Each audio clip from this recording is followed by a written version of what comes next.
Meredith Gorman here, and are you still not subscribed to Matt's channel? Well, if you're not, hit the subscribe button because he's giving out free picks each and every week. Hope you have a good rest of your day. We are back, guys. UFC is back after a long break, 6 weeks. But it is time for the new regime in the Paramount Plus era. UFC 324, Pimblett versus Gaethje. First event on Paramount Plus. It took a big hit, right? This card, especially for the first event on a new platform. Kayla Harrison and Amanda Nunes bout has been scrapped due to the bad neck injury by Kayla. Hoping for a speedy recovery for her, but just a tough hit for the card, right? I was really looking forward to that fight. That's a fight I probably wanted to happen for years. 2-3 years. I wanted that fight to happen. Hopefully we see it in the summer, maybe the White House, depending on Harrison's recovery time. Luckily, though, the card is fairly deep, so it's not a huge loss. Sean O'Malley moves up to the co-main event. They already had some good fights on this card. It's not too much of a hit to the card, but definitely a hit. We'll talk the main card like always, provide free picks, leans, price talk, fades, and more. Systemsportscapping.com or link.me/systemcapping to find everything system capping, client opportunities, records, resume, client comments, and more. Currently handicapping the UFC, the PGA, and then the NFL playoffs. Only a couple more weeks there. PGA short form podcast, guys. We do one each week now, out on Tuesday, over on Spotify or Apple, or wherever you can find podcasts. Go over there if you want a course breakdown, some golfers I like for the week. Championship Sunday pod is already out, guys. Go check that out if you haven't already. No UFC recap for us to talk about. Not a ton of news, right? Dana White did take some time off. They announced a few fights, but nothing crazy. Still waiting for that White House event card and some fights to be announced. I'm hoping it's soon. What did they announce? Like Adesanya versus Pife for her. Like nothing crazy. No big fights announced. Now, we have another number event. I can't really call it a pay-per-view event anymore. I could. But pay-per-view event, number event next week as well. So they're coming out with a bang for Paramount Plus. So we got back-to-back good cards, making up for the 6 weeks that we missed. Quick update here. Zuffa Boxing. Sure you guys probably heard Dana White kept it on kind of on the low. He didn't promote it a ton. The last week or so, he has been promoting it. And Zuffa Boxing 1 will be Friday night at the Apex. So I'll definitely be checking out that. Maybe start getting into the handicapping of Zuffa Boxing. I do bet some boxing at a very low volume when there's big fights on, and add it to my client card for UFCs at times. But, I may start getting into the Zuffa Boxing a little more, doing a lot of more research in the boxing world. So definitely look out for that. I'm hearing Usyk they may sign. They obviously signed the kid from Australia, one of the best fighters in the world at his weight class. And in the main event, Walsh versus Ocampo, good fight on paper. Looking forward to the following growth of Zuffa, right? See where they could go, because he's up against, the boxing world just never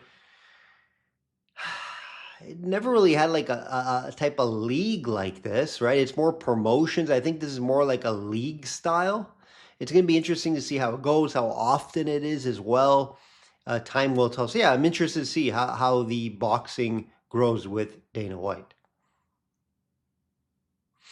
Let's get into this card, guys. Let's get into the card. No recap to break down from last week, of course, due to the break. Hope everyone had a good New Year. Hope everyone had a good holidays. Spend some time with friends and family. Let's get into the main event here, guys. Paddy Pimblett, minus 245 versus Justin Gaethje plus 186. Right off the bat, I see value already on Justin Gaethje at this price, and I'll tell you why. Yeah, I believe Pimblett should be favorite. I do believe he has a path to victory, a clear path, and it's to get the fight down to the ground and grapple Justin Gaethje and try to submit him. I think that's the clear path here. He's obviously the younger fighter, more in his prime than Justin Gaethje as well. There's a couple things here. This is also for the interim title, guys. If you were unaware, due to Topuria having some family issues and his ex-wife is suing him, it's a mess. So we may not see him back until the summer. Possibly, maybe not at all. I don't know. That'll be interesting to see, but that's too bad, right? Because he was going on to greatness. It still could be one of the best fighters ever in the UFC. But he was on a path, guys, to, be the best fighter in the UFC ever. I don't know if this is going to affect him. Time will tell. But it's definitely halting his career, right? It's slowing down his growth. And it's all because of a woman. So like I always say, guys, be smart when you're picking your forever. Really get to know who that person is before, getting to, because look what's happening now. He's going to lose probably half his money, half his child, just a mess. Back to the breakdown here, Paddy Pimblett, when you look at the resume, it's just a huge difference in resume. Like, I'm not impressed by anyone that Paddy Pimblett has beaten. Not one. Jared Gordon, that fight, most people believe he lost. I think he lost that fight. That was about 4 fights ago against Jared Gordon, guys. Okay? Tony Ferguson was next he beat. He was done about 3-4 years ago. So not impressed with that win, of course. Bobby Green, just towards the end of his career. Tough guy, he's confident with his striking on the feet, but just not a well-rounded MMA fighter, guys. And then he beat Michael Chandler. Who doesn't beat Michael Chandler? Right? Lots of losses under Michael Chandler's record. So one of the easiest paths you'll ever see for a title shot. It's not going to get much easier than this, guys. Justin Gaethje's been through it all. Fought everyone. I don't even have to tell you his resume. You guys know. Even if you're a casual, Justin Gaethje's resume. He's fought everybody. Right? He has 2 wins over Fiziev. This is his last 5 fights. 2 wins over Fiziev. Very tough fighter. All right, his losses, he lost to Charles Oliveira, guys, and Max Holloway. 2 legends in his last 5 fights, right? So, yes, when Justin Gaethje steps up in competition to the best of the best, doesn't always pan out for him. But he's right there. He's top 5 guy for a very long time in this division. Top 5, top 3, whatever you want to argue. All right, so resume advantage, big check mark for Justin Gaethje. Age, prime, goes to Paddy. Have to give him that. Some attributes, Pimblett's slight reach advantage here. But both guys are about the same size. You're going to say Paddy Pimblett may be a little bigger, sure. But from a height standpoint, no. And a slight reach for Pimblett. Justin will have the striking advantage here, guys. From a volume standpoint. And just that one-shot power. Right, we know Gaethje could just put your lights out with one shot. And of course, we give Paddy the grappling advantage. Can he get the fight down there? That's going to be this whole theory of this fight. Can Paddy get the fight down to the ground? He's not a big-time wrestler. Right, 28% takedown accuracy. And yes, some of that's because he's constantly trying to get the fight down to the ground. I get that. But again, he's not a big-time wrestler. He's not a takedown artist. He's a submission grappler when it gets down to the ground. But he's going to have to get Justin Gaethje down to the ground. That's not an easy task. Now, 68% takedown defense over, his long career in the UFC. It's not terrible. He can wrestle too. He has some wrestling. Just not the greatest grappler. Right? And that's what I think the books see here. I think they're really backing on, one, Pimblett, obviously his hype, his name. But it's more the grappling advantage here. I think if he gets his fight down to the ground, Justin could be in trouble.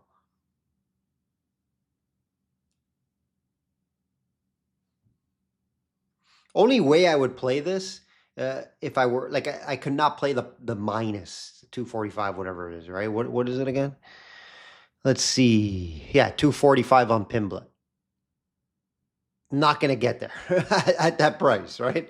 It would be Justin Gaethje value play. You can probably get up to plus 190, shop around, maybe even plus 200.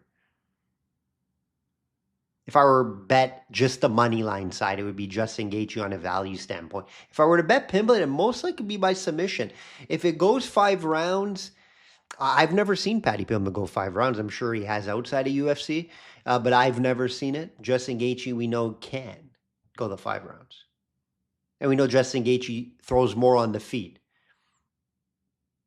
And I don't expect Paddy Pimblett to continue to get takedowns and just, putting up submissions, and he's not able to submit Justin Gaethje. I think if Paddy does have success getting this fight down to the ground, he's going to find a submission at some point. I have a hard time seeing like a Paddy Pimblett by decision.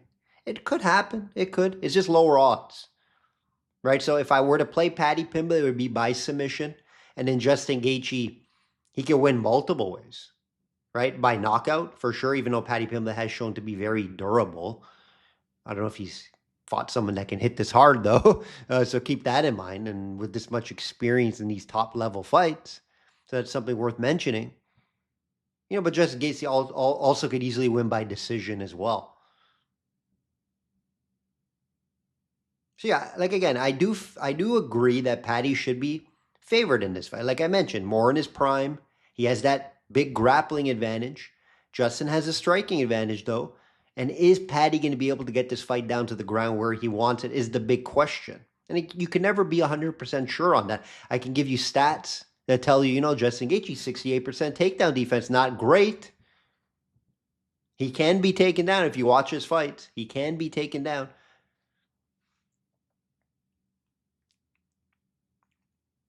But it's not something that, this is not a fight that I'm running to the window to play on a side.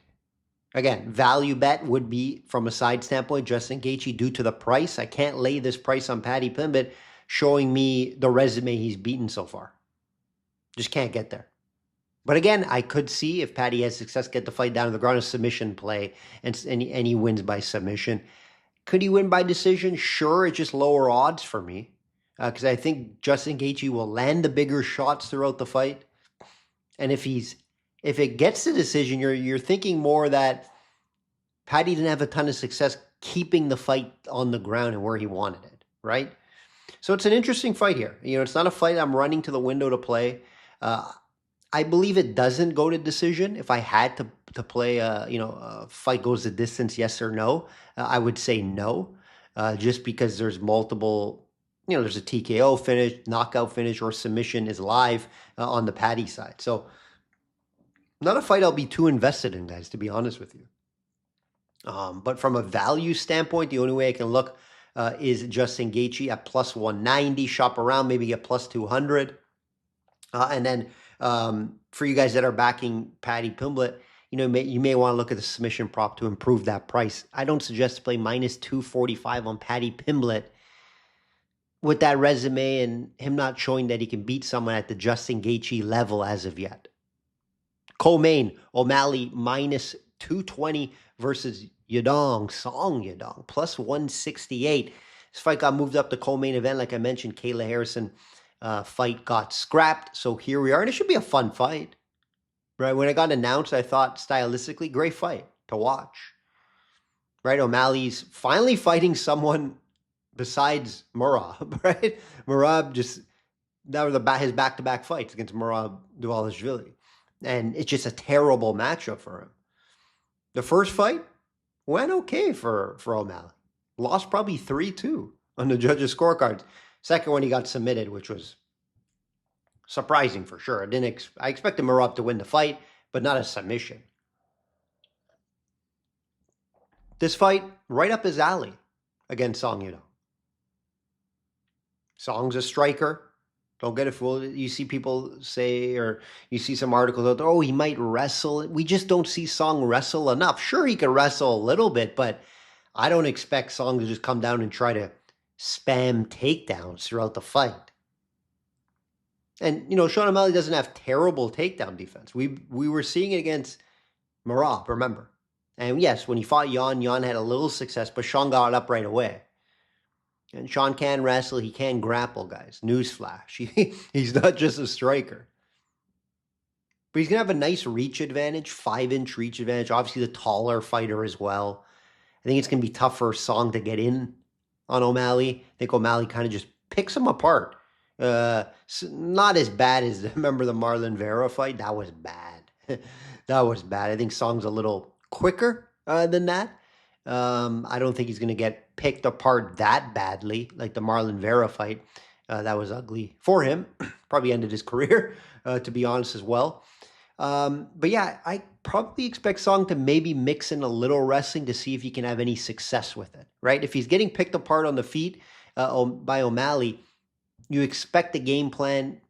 I expect the game plan at the beginning to mix in wrestling, not just go out and strike 3 rounds with Sean O'Malley in a kickboxing fight.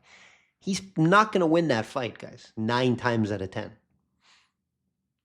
So my expectations is Song will try to mix in some wrestling and grappling, but I believe O'Malley is going to be able to keep the fight standing for the most part, and that's why I'm looking his way if I had to bet a side here. And I'd probably lean more by decision. Song is shown to be very durable. Yes, O'Malley does have that one-shot power that can knock you out cold, but I think the last time he got, I think it was Corey Sandhagen. It could have been a doctor stoppage, but it was a doctor stoppage. I think it was a bad cut, if I recall. It wasn't like he knocked out clean. O'Malley, yes, he does have that power. So there is some concern that Song could be knocked out. But if I had to bet an outcome here, it'd be O'Malley by decision to improve that price. That 220 price, not a price I would bet straight up, but I would definitely put it in a 2-fight parlay. Now, the concerns with O'Malley, there are some. I don't love him in this spot. And a couple are, how much does he want to be in there these days? If you follow him, which I do listen to his podcast sometimes, follow him on social media. He has a lot of things going for him, right? He makes a lot of money outside of the ring. That's always a concern for me, right? When you have millions of dollars, he has multiple houses, he has sponsorships with like Happy Dad and with Jake Paul. They have like some sort of deodorant spray and something. So he's making a lot of money outside of fighting. So how badly does he want it anymore? That's what always concerns me, right? And I'm going to be truthful with you. It does when I do my handicaps for each fight. I make multiple notes on the fight before placing a bet. I have my Excel sheets, spreadsheets, etc. And that was there highlighted. It's always a concern when you get a lot of money. You don't need to fight, really. But then I go back to the matchup is really good for him, right? I don't expect Song to go in and try to chain wrestle, get this fight down to the ground for 3 rounds. I expect Song to engage on the feet, which could be an issue for him. So from a skill standpoint, Sean O'Malley should win this fight. Like I mentioned, the outside of the ring type of lifestyle, it is concerning. And that means, if it goes into deeper waters, it's a very close fight. Maybe the 3rd round, O'Malley kind of just doesn't give it his all. I don't know. But he's been talking about, how long am I going to fight, this and that. So keep that in mind, guys. That's why I'm not really excited to buy Sean O'Malley. Can never get to a best bet on it because of that. But Sean O'Malley should be on my betting card this weekend. Acosta minus 330 versus Derek Lewis plus 240. Heavyweights, guys. Guys that can knock you out in one shot, early finishes. But we've seen Acosta also go the distance. He has good cardio, tracks his shots fairly well. more of a boxing style approach with a good jab and decent defense. Acosta shined, right, in 2005. 5 fights, guys. 5 times in 2005, and he won 4 of them. Right? 3 of those 4 were by finish. Lewis only fought 1 last year. He's pretty much, I wouldn't say he's done, but I don't think he has a ton left, guys. He gets paid well. That's why he comes back for these big paydays, right? He's coming off a nice window over Teixeira. Teixeira was an upcoming prospect. A lot of people were backing him in that fight, and Lewis caught him with the big shot. And that's how he wins fights, right? Lewis is a very scary guy to bet against because you're always going to have one eye open, one eye closed, right? When you're watching his fights, because he can land that big shot anytime, right? Acosta's going to be the cleaner striker there. He's going to be quicker in there.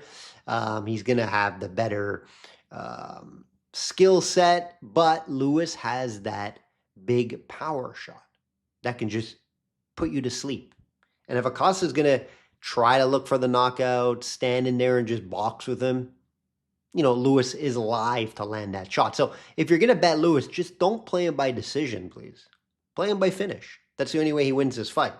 If this goes decision, Acosta all day, because Acosta is going to land a lot more shots, right? The volume is going to be high from Acosta. He uses his jab well. He'll throw in some leg kicks. Acosta is very well-rounded.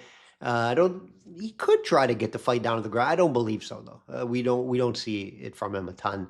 I don't think he'll get it there. So that's the way to approach this one, guys. The lean is going to be Acosta, but there's hesitancy, right? He could get caught. Anyone could get caught by Lewis. But I'm really liking what I'm seeing from Acosta. He's on a roll right now, guys. He is kind of like a gig too, right? He wears the eye patch, calls out Tom Aspinall. He's not actually that far from a title shot. If he beats Lewis, great resume, great guy in your resume to have. One more win after that, he's in title shot talks, guys. So we'll see. We'll see how this one goes. But Acosta is going to be the play for podcast purposes. It could be a TKO or decision win from his side. But if you're betting Lewis and you like Lewis, don't play plus 240. Play him by finish. That's how he wins this fight. Hard to see him win by decision. Such a low odds, right? He's not going to outstrike and outvolume Acosta. He's not going to wrestle Acosta and hold him down for a round and get control and steal a round. No. So just play Derek Lewis by finish if you're backing him. Silva minus 440, yikes, versus Thug Rose plus 310. Always nice to see Thug Rose back in the octagon. One of my favorite female fighters over the years. Coming off a nice win over Miranda Maverick the last time out. But it's a step up in competition, guys, here versus Silva. Very high on Silva. Very well-rounded. Great striker, very quick on the feet, going to be able to outstrike Thug Rose, in my opinion. On the feet, going to be a little too quick for her. We like Thug Rose when she's going to be able to take down girls, steal rounds with takedowns and some wrestling. I don't see her getting those takedowns here against Silva and her 92% takedown defense, guys. Right? Obviously, Silva, the younger fighter as well. Rose, still only think like 33, 34. But, women's MMA, she's on the outside of her prime. Let's be honest. Silva's in her prime right now. Right? Now, minus 440 is just not a bettable line. When you look at the last 4 fights, last 4 wins by Silva were by decision. And Rose has been very durable in her career. So if you had to bet a side on this fight, I would take Silva. Silva by decision. Is a finish possible? It's possible. But the more likely outcome here is by decision, just due to Silva when she's step up in competition here slightly. The fights have been going to decision. She's coming off a big win over Grosso as well, guys, right? She's not just beating Cans to get here. She beat Andrade. She beat Grosso in back-to-back fights. So I think she's the real deal. I think it's a tough matchup for Thug Rose. So would love to see it, right? Pull off the upset. But from a betting standpoint, I won't because I believe I'll be on Silva in some aspect here. It's going to be tough to get to the money line. The decision prop may make my betting card this weekend, guys. Last one we'll talk about here. It's a fun one. Allen plus 230 versus Silva minus 310 to open up the main card. Silva coming off his first loss to Diego Lopez. Got caught with a spinning elbow. That was fun. That was a fun fight if you guys remember how long it lasted. And Silva was just overwhelmed. Diego Lopez was fun to watch in that fight. And that's why he's getting that Alexander Volkov fight next week. Prior to that, he was on a run, right? Silva was looking great. He was being talked about the next guy in this division. Now he's going to have to go back on a winning streak to be talked about. Allen up and down in his UFC career. Sometimes hard to handicap. When he's stepped up in competition, he's failed. That's what I've noticed, right? From Allen. Holloway, Evolov, he lost. And those are two of the top guys, top 5 guys in the division. Coming off a nice win over Giga Chikadze. His highlight win still, Hooker, Cater, and this is starting to look back at like 2-3 years now. So he doesn't really have a big win under his belt for the past 3 years, wherever that Cater fight was. I recall it's probably 3 years ago. I never really liked Allen's volume. That's what kind of scared me away from him at times. 3.4 significant strikes per minute. Silva, you're looking at around 4.7. Not a huge difference, but it's a difference. Silva should land the bigger shots in this fight, the more eye-catching shots as well. Allen doesn't really wrestle a ton. I know he can wrestle a little bit. I don't think he'll have a ton of success against Silva. I don't think he's going to want to go on the ground against Silva, due to his possible submission threat as well. So, yeah, I don't agree with the 3-1 price. I think Allen, I had Silva when I did my own numbers, which I always do. I had Silva minus 220. We see minus 310 here, minus 300 if you shop around. It's hard to bet that price, right? And you look at the market on how the fight's going to end. Yes, I would lean Silva by decision, but, he's a wild boy. Silva, he can land something. But Arnold Allen, very durable in his career. Hasn't been finished yet, guys. So, more than not, I think it would go decision. But Silva's always, possible he can land something wild. I can't rule that out, right? So you can look at the over 2.5 rounds as well. Fight to go the distance. I think that should be a play this week. And again, I think the fight goes, 7 or 8 times decision if they fought 10 times. So yes, of course, there could be a crazy knockout, especially if Allen's like trying to pressure to go forward. He could get caught. I could see that happening. And I'm not totally ruling Allen out here in this fight. But I just like the bounce back spot for Silva. I think he goes back to the drawing board. Excellent coaching and camp, obviously with the fighting nerds. I think he bounces back here. But again, you play with a little fire when you're betting on Silva, and that's why that 310 is not warranted. If you're going to play Silva, get creative with, I would say a decision to improve that price, or maybe just play the over 2.5 rounds. That will do it, guys. That will do it. Nice to have UFC back. One of the most dangerous weapons in my arsenal against the sports books. Sports books have felt it over the years. When we're betting on the UFC. Like I always say, guys, bet smart and know your limits. Welcome back, UFC. Enjoy the card.